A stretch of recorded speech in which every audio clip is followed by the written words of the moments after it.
This content is AI generated for informational purposes only and should not be directly used for clinical decision-making. Hello, and welcome back to the Neurosurgery Hub Podcast. I'm Dr. Aris, a senior attending neurosurgeon. And I'm Dr. Elara, a neurosurgery research fellow. Today we're looking at a fascinating new study from a tertiary neurosurgical center in Vietnam, published in World Neurosurgery 2026. This paper is titled, Transition from Microsurgical to Endoscopic Endonasal Resection of Pituitary Adenomas, Early Experience and Learning Curve from a Single-Center Cohort in Vietnam. It's an interesting look at the technical evolution of a department. Elara, for our listeners who are residents or early career attendings, why is this transition from microsurgical to endoscopic techniques, or MTS to EETS, such a hot topic right now? Well, Dr. Aris, as the study points out, endoscopic endonasal transsphenoidal surgery is increasingly becoming the standard for pituitary adenomas globally. However, the authors note that contemporary outcome data from Vietnam specifically remain limited. This paper fills that gap by reporting early outcomes during that critical transition period where a center moves away from the traditional microscope. The learning curve mentioned in the title is the crux of the matter.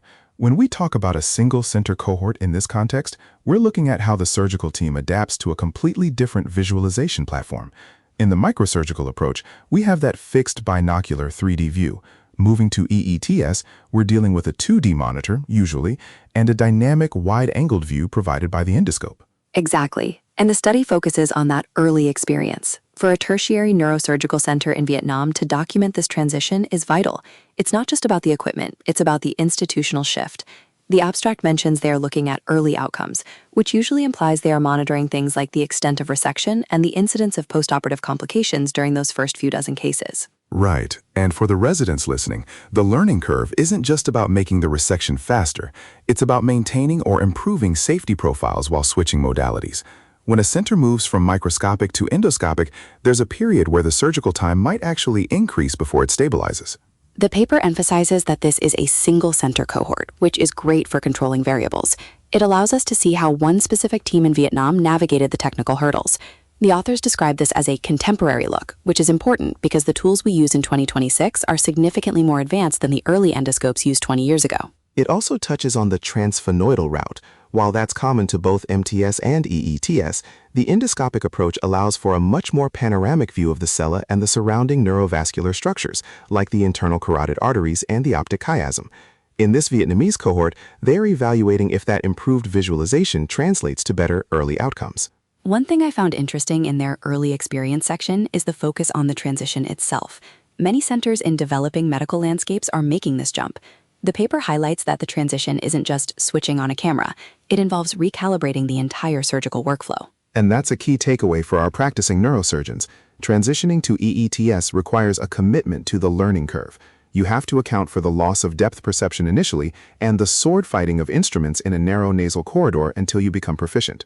The authors conclude that their early experience in Vietnam shows that EETS is a viable and increasingly preferred method, but they acknowledge the necessity of documenting these early stages to help other centers in the region. It's a brave paper to write, honestly.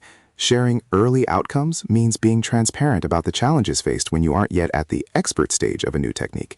But for the global neurosurgical community, that data is just as valuable as the data from high-volume centers that have been doing EETS for decades. It really is. It provides a roadmap for institutional change.